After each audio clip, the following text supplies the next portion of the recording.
एका राजानं 2 गरुडाची पिलं आणली. एक आकाशात भराऱ्या मारायला लागला, दुसरा मात्र जागाच सोडेना.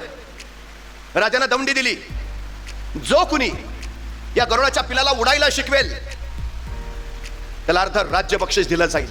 असंख्याने प्रयत्न केले, असंख्य धडपडले, पण ते गरुड जागेवरच झाले ना. अहो ते गरुड आहे, त्याचा जन्मजात नैसर्गिक गुण आहे भराऱ्या घ्यायचा, त्यानं भरारी घेतली पाहिजे. गरुड असून जागा सोडत नाही.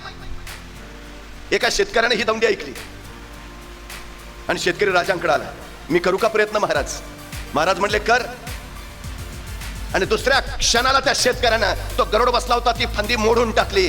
फांदी मोडली तसा गरुड झेपावला आणि सरळ आसमानात भराऱ्या मानायला लागला. त्या राजाला काही कळेना, अरे असं काय केलंस? असंख्य लोक आले आले आले पण काही जमलं नाही, तुला कसं साधलं?